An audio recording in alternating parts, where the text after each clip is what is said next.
नागपुर में होने वाले आगामी शीतकालीन सत्र से पहले तैयारियों पर संकट गहराने लगा है। आमदार निवास, रवि भवन, नाग भवन और विधान भवन में चल रहे मरम्मत व डागडूजी के काम अब ठप हो गए हैं। वजह है ठेकेदारों को कई महीनों से थकित बिलों का भुगतान नहीं किया गया। ठेकेदारों ने साफ कहा है कि जब तक हमारी बकाया रकम नहीं दी जाती तब तक कोई काम शुरू नहीं करेंगे। शहर में अधिवेशन की तैयारी के लिए रास्ते, फुटपाथ और ड्रेनेज की मरम्मत युद्ध स्तर पर शुरू थी, मगर अब ठेकेदारों की कामबंदी से सारा शेड्यूल बिगड़ सकता है।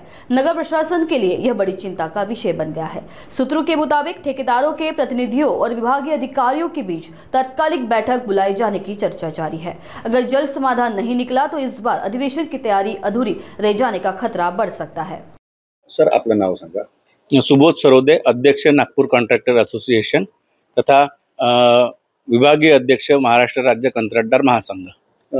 सुबोध जी, हे सांगा, आता अधिवेशन आहे आणि कुठेतरी जे कॉन्ट्रॅक्टर लोक आहेत त्यांनी डागडुगीच्या कामांना नकार दिलेला आहे। एकंदरीत काय सांगाल, काय एकंदरीत प्रकरण आहे? ॲक्च्युली कामाला नकार दिला आहे म्हणजे पार्श्वभूमी अशी आहे की मागच्या 1.5-2 वर्षापासून शासनाकडे डिव्हिजन 1 चे जे लहान कॉन्ट्रॅक्टर्स आहेत त्यांचे सुमारे 150 कोटी रुपयाचे देयके थकीत आहेत। हे थकीत देयके देण्याकरिता शासनाने वारंवार आपल्याला आश्वासन दिलेलं आहे। स्वतः मुख्यमंत्र्यांनी सांगितलं होतं की लहान कॉन्ट्रॅक्टरला आम्ही पेमेंट करणार आहोत, परंतु दिवाळी झाली, पेमेंट मिळाले नाही।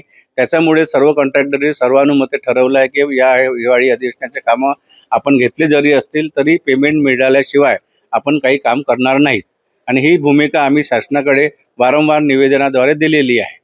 एकंदरीत जसं की मुख्यमंत्र्यांनी आश्वासन दिलं होतं दिवाळीच्या पहिले देतील, तर एकंदरीत किती थकीत बाकी आहे, एकंदरीत काय सांगाल याच्याबद्दल?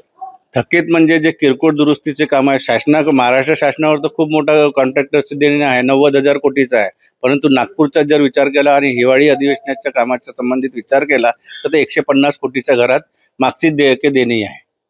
एकंदरीत मुख्यमंत्र्यांनी जेव्हा तुम्हाला आश्वासन दिलं होतं तर किती देणार होते, काय टप्प्याने देणार होते, काय सांगितलं होतं?